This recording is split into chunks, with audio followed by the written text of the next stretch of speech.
Last lecture में हमने क्या है कुछ डिटर्मिनेंट की प्रॉपर्टीज़ को स्टडी किया था और उन पे बेस्ड हम कुछ क्वेश्चंस देख लेते हैं। क्वेश्चन नंबर 1 है डेल्टा इक्वल टू डिटर्मिनेंट में है row wise 1 1 1 x y z और एक्स स्क्वायर वाई स्क्वायर और जेड स्क्वायर। ठीक है, इस क्वेश्चन को मैं समझा देता हूँ और मैंने इस पर 2 क्वेश्चंस आपके लिए स्वयं करने के लिए लिख रखे हैं, बिल्कुल सेम टू सेम इस पर बेस्ड क्वेश्चंस हैं। ठीक है, तो देख लेते हैं क्वेश्चन नंबर 1 जो आपका है इसमें क्या है। देखिए इसमें क्या है कि अगर हमें कभी भी डिटर्मिनेंट में कभी भी रो वाइज या कॉलम वाइज कहीं पे आपको 1 1 1 नज़र आएगा, ठीक है ना, तो आप ना इसमें 2 0 बनाने की ऑलवेज कोशिश करेंगे, 2 0 बनाने की कोशिश करेंगे। देखो कैसे 2 0 क्रिएट कर सकते हैं। जैसे मान लीजिए ये वाला आप कॉलम ले लें और इस कॉलम में से आप इस कॉलम को सब्ट्रैक्ट कर देंगे। तो मान लीजिए आपने C2 में से C1 सब्ट्रैक्ट किया तो रिप्लेस हम कहाँ करने वाले हैं इसको C2 पर। ठीक है, और अभी चेंज कौन हो रहा है, C2 चेंज हो रहा है। ठीक है, तो C2 चेंज हो रहा है तो अगर मान लीजिए आप सेम टाइम से एक और ऑपरेशन इसमें लगाना चाहते हैं तो C2 का यूज़ नहीं करेंगे। जैसे कि मैं मान लो यहाँ पे 0 क्रिएट कर सकता हूँ इसकी हेल्प से, तो इस वाले कॉलम में से मैं ये माइनस कर रहा हूँ, तो जो हमने C2 चेंज किया था उसका हम हेल्प नहीं ले रहे हैं, यानी कि C3 माइनस C1 और इसको रिप्लेस कहाँ पे कर दे रहे हैं हम C3 पे। ओके, तो देखिए जो डेल्टा है वो हमारा क्या बन जाएगा। देखिए मैंने अभी आपको पिछले वाले लेक्चर में बता रखा है कि एलिमेंट्री ट्रांसफॉर्मेशन करने से जो डेल्टा है उसके वैल्यू पे कोई भी चेंज नहीं आता, यानी कि अगर ये वैल्यू का मतलब डेल्टा था तो अभी इसका मतलब क्या रहेगा, डेल्टा ही रहेगा। आप क्वेश्चन को ट्राई कर सकते हैं ऐसे कोई न्यूमेरिकल वैल्यू लेकर के। तो 1 माइनस 1 कितना हो गया 0, और ये y माइनस एक्स और ये y square minus x square, और यहाँ से आप माइनस करोगे तो 0 आएगा, z माइनस एक्स आएगा और z square minus x square आ जाएगा, और ये 1x और ये कितना आएगा एक्स स्क्वायर। ठीक है, आफ्टर दिस आप क्या करने वाले हैं कि आप हमेशा ना ये ट्राई करेंगे, ऐसा करने के बाद आप ऑलवेज ट्राई करेंगे कि रो वाइज या कॉलम वाइज आप कॉमन ले पा रहे हैं क्या। ठीक है, क्योंकि ऐसा करने से जो आपका क्वेश्चन है उसकी जो कैलकुलेशन है वो काफ़ी ईजी हो जाते हैं। तो देखो फर्स्ट रो में से कुछ भी कॉमन है नहीं है, सेकंड रो से थर्ड रो से कुछ भी कॉमन नहीं आ रहा है, फर्स्ट कॉलम से कुछ कॉमन है नहीं है, सेकंड कॉलम से कुछ कॉमन है यस, क्या है बाई माइनस एक्स, क्योंकि आप इसको इस वाले नंबर को क्या लिख सकते हो बाई माइनस एक्स और बाई प्लस एक्स लिख सकते हो, और इसको क्या लिख सकते हो आप Z minus x Z plus x लिख सकते हो। तो हम क्या कर रहे हैं C2 और C3 से क्रमशः या फिर respectively y minus x and z minus x common लेने पर, ठीक है ना, ठीक है ना, taking common y minus x and z minus x from C2 and C3 respectively, then you have कितना हो जाएगा y माइनस एक्स और z माइनस एक्स कॉमन आ जाएगा, और अंदर क्या आ जाएगा 1x और एक्स स्क्वायर, 0 यहाँ 1 बचेगा, यहाँ y प्लस एक्स बचेगा, तो यहाँ कितना 0, यहाँ पे 1 बचेगा और यहाँ पे कितना बचेगा z प्लस एक्स बचेगा। ठीक है, इसके बाद आपके पास कोई ऑप्शन नहीं बचता है, और मैं जहाँ तक आई एम श्योर कि ये जो आपके पास होता है ये सिंपलेस्ट फॉर्म में रहता है, और ऐसा करने के बाद आपको ये अलाउड भी है कि आप इसका एक्सपेंशन कर सकते हो। वैसे आप चाहो तो जैसे आप C2 माइनस C3 लगा दो, तो अभी क्या है कि यहाँ पे 0 तो है, ये भी एक 0 क्रिएट हो जाएगा, पर नो प्रॉब्लम आप ऐसा कर सकते हैं यहाँ से। तो मैं इसको क्या कर रहा हूँ R1 के यानी कि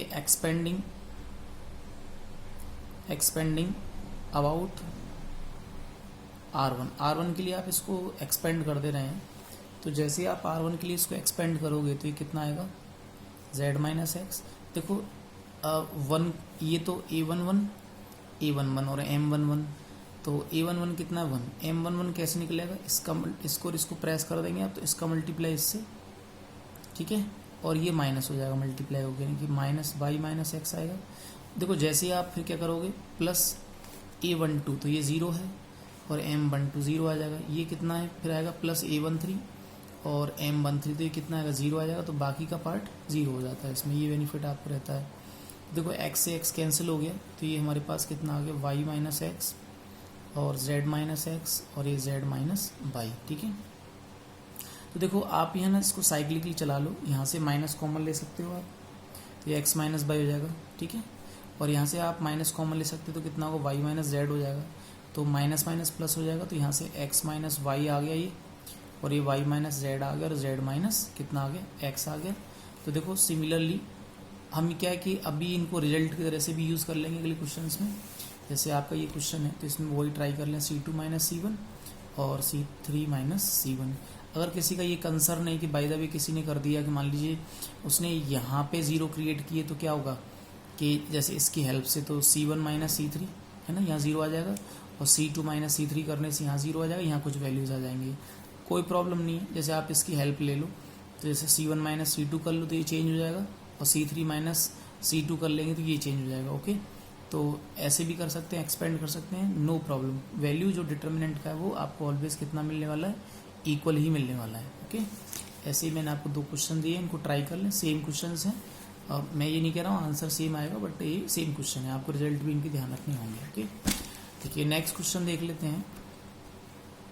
देखो नेक्स्ट क्वेश्चन हमारे पास क्या है, नेक्स्ट क्वेश्चन है कि आपको ना सॉल्व करना है विदाउट एक्सपेंडिंग, यानी कि आपको इसको एक्सपेंड नहीं करना है, बट आपको इसको क्या करना है, सॉल्व करना है।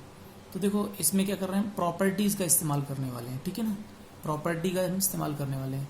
तो थोड़ा सा मैंने आपको एक बात बताई थी कि जैसे मान लीजिए हमारे पास कोई ए है और वो स्क्यू सिमेट्रिक मैट्रिक्स है। कैसी है, स्क्यू सिमेट्रिक, ठीक है। तो होगा क्या कि ये होगा कि जो ए का ट्रांसपोज है वो कितना होता है, माइनस टाइम से ये होता है, ठीक है। अच्छा, तो फिर इसमें होता है, और एक प्रॉपर्टी हमने क्या बताया था इसमें कि इसका जो डिटर्मिनेंट है ना वो 0 होगा if A is of order of odd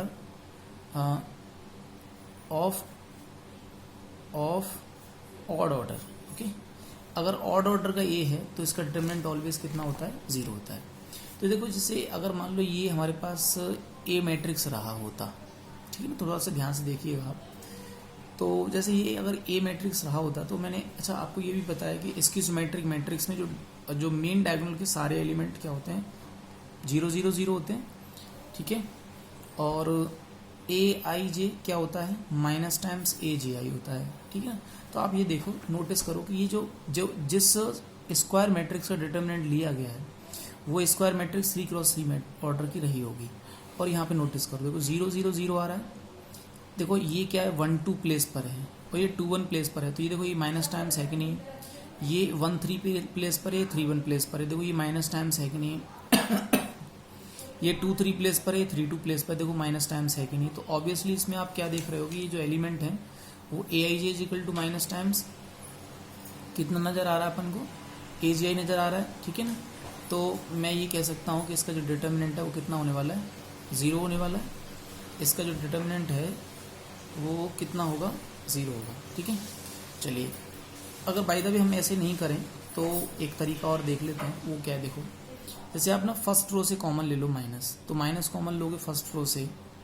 हमने कहा था कि डिटर्मिनेंट में से ऑलवेज आप रो वाइज या फिर कॉलम वाइज ही कॉमन लेंगे, तो फर्स्ट रो से आप कॉमन ले लो माइनस, तो क्या आएगा, देखो 0 Q माइनस पी और ये कितना आएगा R माइनस पी, ठीक है।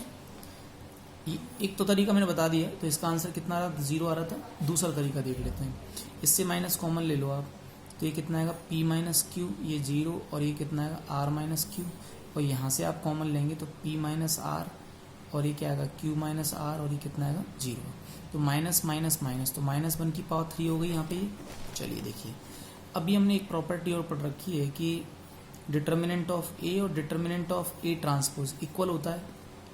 तो देखो जैसे ये ए मैट्रिक्स रही हो तो मान लो मैं इसका ट्रांसपोज ले लूँगा तो क्या होगा, देखो ये तो माइनस आ गया, माइनस है ना, और बाय द वे मैं इसका ट्रांसपोज ले लूँगा तो उसका डिटर्मिनेंट इसका डिटर्मिनेंट कैसा रहेगा, सेम रहेगा, ठीक है ना।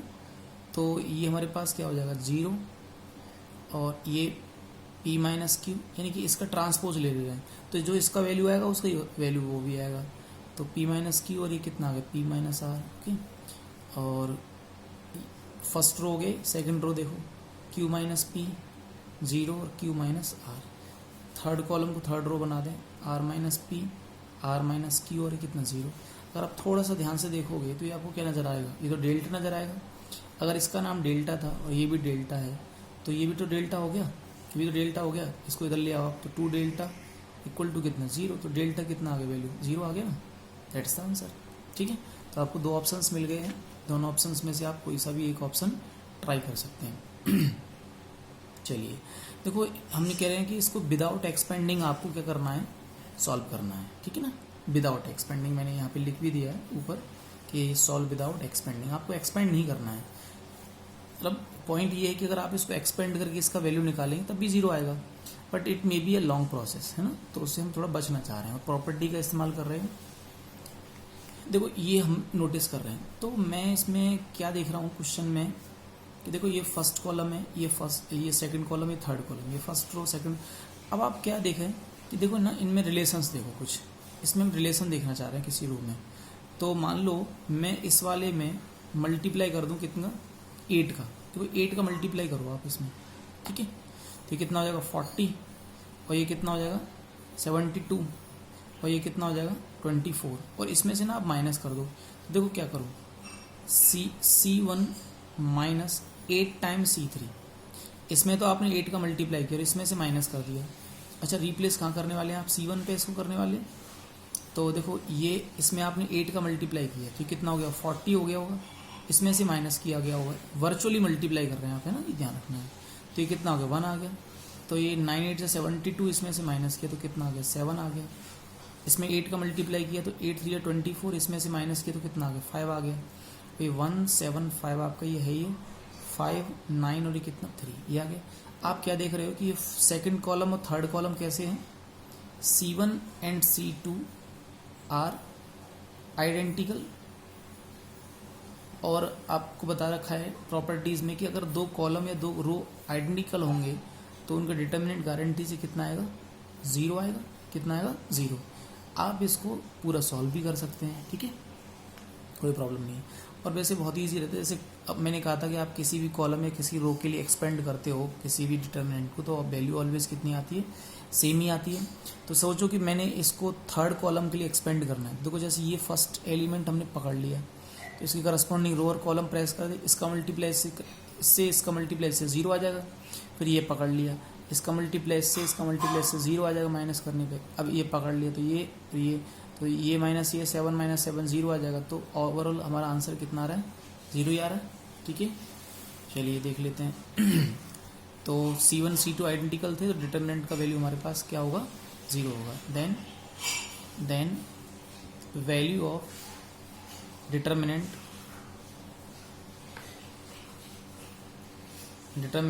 इज 0, ठीक है। तो डिटर्मिनेंट की वैल्यू है वो कैसी आ रही है 0 आ रही है। देखो अभी आप यहाँ देखो कि मैं यहाँ पे आपको ना बहुत इंटरेस्टिंग पॉइंट बताने वाला हूँ।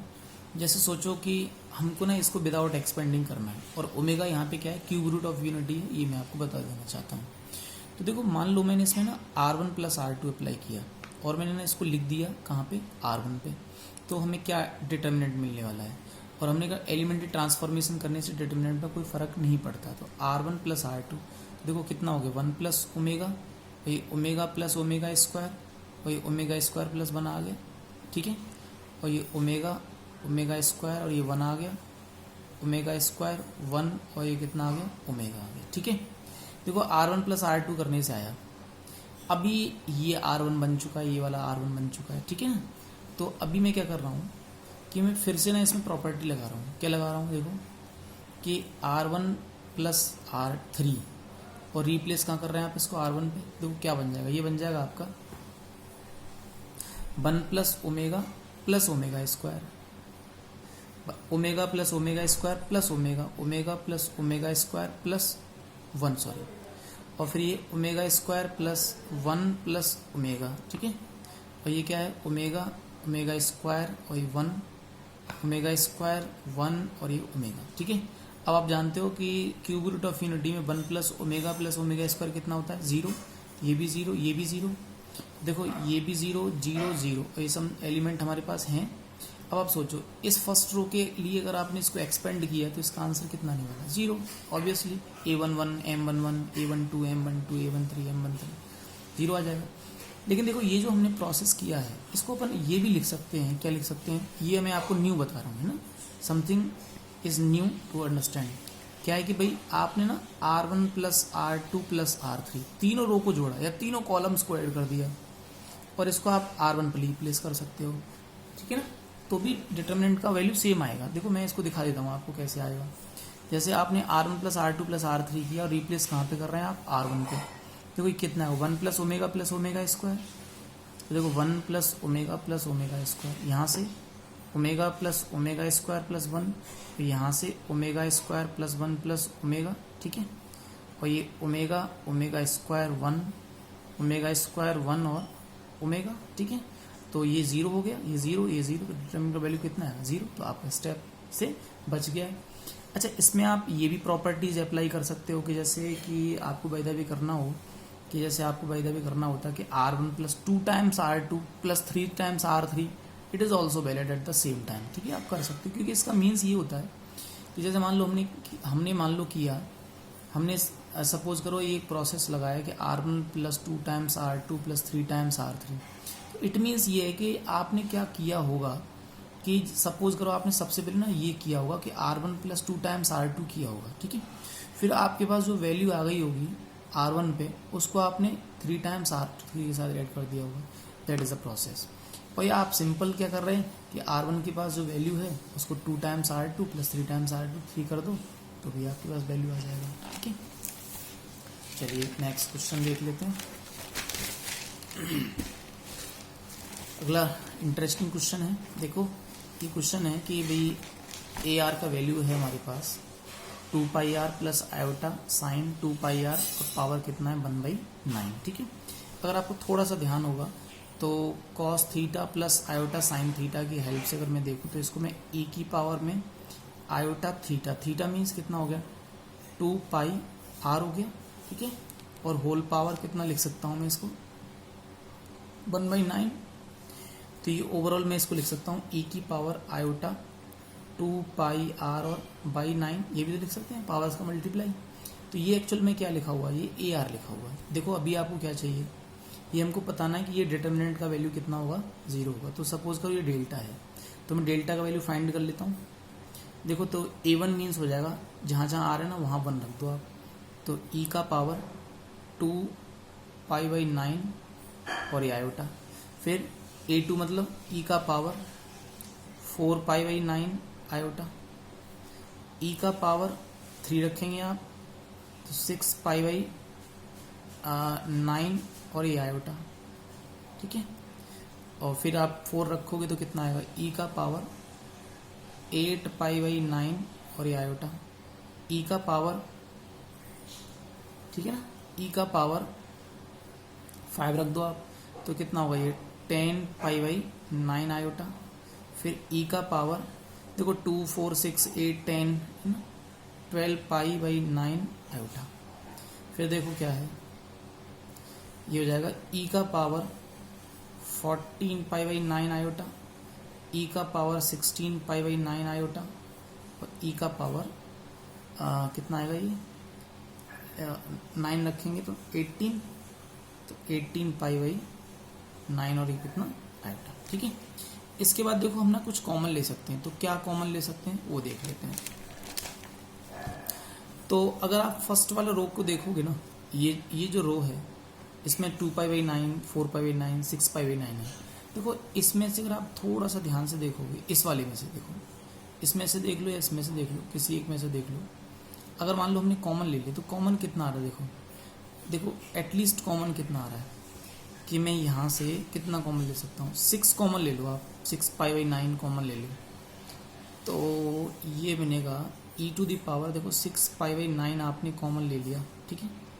इसमें से चाहो तो आप यहाँ से भी कॉमन ले सकते हो, कितना कॉमन ले सकते हो यहाँ से, देखो यहाँ से फिर आप 8 पाई 9 कॉमन ले लो और यहाँ से e की पावर में 2 पाई 9 आयोटा कॉमन ले लो।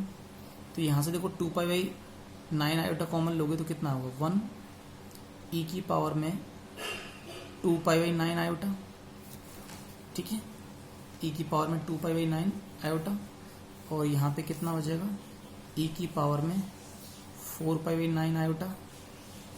और यहाँ से कितना बचेगा, देखो ये बनेगा 8 कॉमन लिया तो ये 1, यहाँ से कितना बनेगा e की पावर 2 पाई 9 आयोटा और यहाँ पे e की पावर बचेगा 4 पाई 9 आयोटा।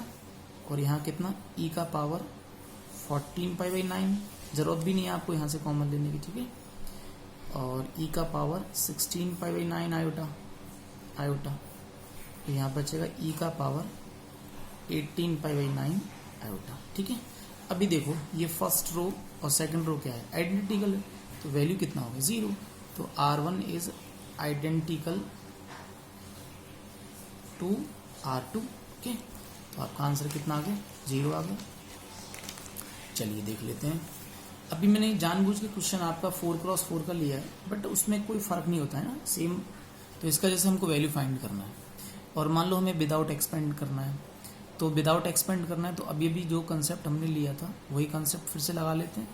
तो कंसेप्ट हमारा क्या था कि भाई हमको ना मैक्सिमम 0 क्रिएट करनी है। तो देखो जैसे मैं इस कॉलम में, अच्छा चलो मैंने पहले कॉलम वाइज किया था, अब रो वाइज कर लेता हूँ, ऐसे कर लो। तो जैसे आपने मान लो क्या किया, R2 में से R1 को माइनस किया, तो R2 माइनस R1, रिप्लेस कहाँ कर रहे हैं हम, R1 पे R2 पे। तो चेंज कौन हो गया, R2 चेंज हो गया। ठीक है, R1 इंटैक्ट है, R3 R4 में कोई चेंज नहीं आया। तो क्या मैं R3 माइनस R1 करके R3 को रिप्लेस नहीं कर सकता हूँ? इन द सेम वे में R4 माइनस R1 करके मैं R4 को रिप्लेस नहीं कर सकता हूँ? तो देखो क्या होगा, ये में से ये करोगे आप 0, फिर ये 1 बचेगा, फिर ये 2 बचेगा, फिर ये कितना बचेगा 3 बचेगा, ये माइनस ये 0, ये माइनस ये 2 बचेगा, ये माइनस ये 5 बचेगा, ये माइनस ये 9 बचेगा, ये में से ये 0, 4 माइनस 1 3, दिस 9, और ये 20 माइनस 1 19, और ये कितना 1 1 1 1। ओके, ये आ गया। देखो अब आप सोचो कि आपने ना इसको इस कॉलम के लिए एक्सपेंड करना है, एक्सपेंडिंग अबाउट C1।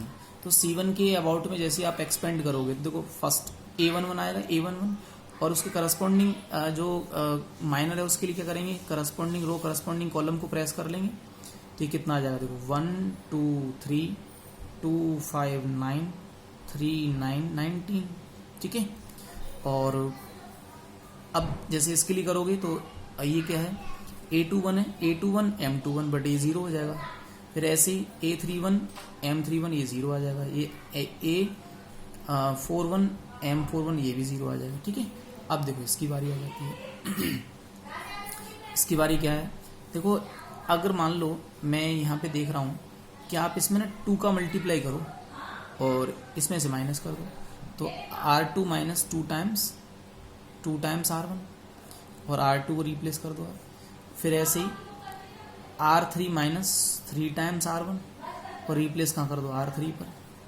तो देखो क्या आएगा, इसमें 2 का मल्टीप्लाई करो आप, इसमें से माइनस कर दो। तो 2 का मल्टीप्लाई वर्चुअली कर रहे हैं अपन, है ना, बार बार ध्यान रखना इस बात का। तो 2 हो गया होगा यहाँ, 2 माइनस 2 कितना आ गया 0। यहाँ 4 हो गया होगा, तो 5 माइनस ये 1 बचेगा। यहाँ 6 हो गया होगा, ये माइनस करें 3 आएगा। ठीक है, फिर यहाँ पे 3 हो गया होगा, तो 0 आ गया, क्योंकि हमने 3 का मल्टीप्लाई कर रहे हैं इसके लिए ना। 3 2 6, इसमें से माइनस करें 3 आ जाएगा, और यहाँ 3 3 9 19 में से माइनस करोगे 10 आ जाएगा, और ये कितना 1 2 और ये 3 आ गया। अब मान लो हमने इसको फिर से C1 के लिए एक्सपेंड कर लिया, एक्सपेंड अबाउट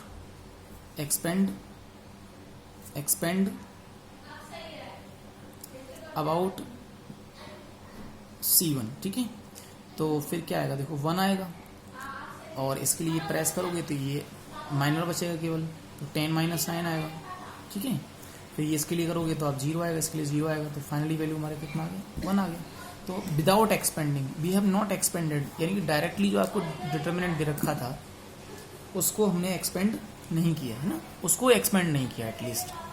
चलिए अगला क्वेश्चन देख लेते हैं। अगला क्वेश्चन काफ़ी अच्छा क्वेश्चन है, और देखो ये इसमें दे रखा है कि डेल्टा R इक्वल टू है, लास्ट मैंने जो अभी जो वीडियो बनाया, can you close the door. तो जो लास्ट हमने वीडियो बनाया था, जो था हमारा जो लेक्चर था प्रॉपर्टीज ऑफ डिटर्मिनेंट में, तो उसमें मैंने जस्ट लास्ट में प्रॉपर्टी बताई थी डिटर्मिनेंट्स की। तो वो ये डेल्टा R आपको दे रखा है, तो आपको sigma delta R equal to 1 to n आपको वैल्यू फाइंड आउट करके देनी है। तो हमने कहा था कि भाई या तो वेरिएबल किसी रो में होगा, या तो वेरिएबल जो एलिमेंट है किसी रो में होंगे, या वेरिएबल एलिमेंट किस में होंगे, किसी कॉलम में ही होंगे। ठीक है, इसको हिलाओ मत please. Very nice, very nice, very nice. ठीक है, तो ये था। तो delta r sigma delta r means r equal to 1 to n sigma r equal to 1 to n। ठीक है, तो जो हमारे पास वेरिएबल रोज हैं उसमें ही हम इसको अप्लाई कर सकते हैं। ये क्यूब रहेगा, क्यूब है, दिस इज क्यूब। ठीक है, और ये n आ जाएगा, ये 2n स्क्वायर, ये 3n क्यूब, ये 6 4n minus 2 3n square minus 3n। ठीक है, तो देखो जो सिग्मा है ना वो केवल इसके लिए अप्लाई होगा, तो अप्लाई कर देते हैं। Sigma r equal to 1 to n, और ये कितना है r minus 1। Sigma r equal to 1 to n, और ये r माइनस 1 का होल स्क्वायर है। Sigma r equal to 1 to n r minus 1 का होल क्यूब, ये n 2n स्क्वायर और ये 3n क्यूब, 6 4n माइनस 2 और ये 3n स्क्वायर माइनस 3n। ठीक है, ये आ गया। देखो अगर इसमें आप 1 रखोगे तो ये क्या आएगा, 1 रखोगे तो कितना आएगा, 0 आएगा, 2 रखोगे तो 1 आएगा, फिर n रखोगे तो n माइनस 1 आएगा। तो ये क्या लिखा हुआ, व्हाट इज दिट, ये क्या है, ये है n माइनस 1 नेचुरल नंबर्स का सम। तो देखो n माइनस 1 नेचुरल नंबर का सम हमने क्या पढ़ रखा है, सिग्मा k कितना होता है, n प्लस 1 बाई 2, और सिग्मा k स्क्वायर कितना होता है, n plus 1 2n plus 1 by 6। ठीक है, और सिग्मा k क्यूब कितना होता है कि n प्लस 1 बाई 2 और इसका होल पावर कितना 2, ये रहता है। तो देखो इसका वैल्यू कितना आ जाएगा, लेकिन ये n के लिए था, हमें n माइनस 1 के लिए देखना है, तो कितना आएगा n माइनस 1 और ये n अपॉन 2, ये n आ गया, ये 6 आ गया। ठीक है, और इसके लिए हमारे पास ये कितना आ जाएगा, देखो जहाँ जहाँ n है वहाँ n माइनस 1 रख लेंगे, ये n आ जाएगा। तो वो 2 टाइम्स n माइनस 1 प्लस 1, तो कितना आएगा 2n माइनस 1 आएगा, और अपॉन कितना आएगा 6, तो यहाँ कितना आ जाएगा n, और ये n माइनस 1 अपॉन 2 का होल पावर 2 आ जाएगा। तो ये कितना आ गया 2n स्क्वायर, ये कितना आ गया 3n क्यूब, और ये कितना आ गया 4n माइनस 2, और ये 3n स्क्वायर माइनस 3n। ठीक है, थोड़ा स्पेस कम रह गया मेरा इसमें। देखो अभी देखो आप इस कॉलम में से कितना कॉमन ले पा रहे हो, आप यहाँ से देखो from first column what we can take common, तो फर्स्ट कॉलम से फ्रॉम C1 आप कॉमन ले रहे हैं n माइनस 1 बाई 2 कॉमन ले सकते हैं, तो n माइनस 1 बाई 2। तो डिटर्मिनेंट में either from common from column और फ्रॉम रो, तो यहाँ तो केवल आपको 1 मिलने वाला है। ठीक है, और यहाँ आपको कितना मिलने वाला है 2n माइनस 1 बाई 3 मिल जाएगा, और यहाँ कितना मिलेगा n माइनस 1 बाई 2 मिल जाएगा। ठीक है, तो देखो ये आपको यहाँ पे कितना है n, ठीक है, ये n है, और ये कितना है आपका 2, यहाँ लिखते हैं इसको n, और ये 2n स्क्वायर, और ये कितना आएगा 3n, ये आ जाएगा आपका 3n क्यूब। ओके, और ये था 6 4n minus 2 3n square minus 3n। ठीक है, अभी देखो यहाँ से ये जो हमारे पास जो फर्स्ट रो है, ये जो रो आप देख रहे हैं ना, इसको कैसे बनाएंगे, देखो इसको ऐसे बना लेते हैं। ये जो कॉलम है ना, इसमें से आप 6 कॉमन ले लो, तो टेक 6 कॉमन फ्रॉम कहाँ से C3, तो 6n माइनस 1 बाई 2। ठीक है, तो फिर आपका यहाँ क्या है 1 2n माइनस 1 बाई 3, और ये n माइनस 1 बाई 2, ये आपका n स्क्वायर 2n स्क्वायर, ये n स्क्वायर नहीं है, ये आपका केवल n है ओनली। ओके, n है, this is n only, n, और ये 3n स्क्वायर। यहाँ से आप 6 कॉमन लोगे, तो कॉमन लेने का मतलब डिवाइड करना, तो इसमें डिवाइड करो 6 का, तो आप कितना मिलेगा 2n माइनस 1 बाई 3, और इसमें 6 का डिवाइड करोगे कितना मिलेगा, देखो n माइनस 1 बाई 2 मिलेगा। तो आप क्या देख रहे हो clearly here C1 and C3 are C1 and C3 are identical. C1 and C3 are identical. ठीक है, तो फिर डेल्टा का वैल्यू कितना हो जाएगा 0। तो answer is 0। Thank you very much.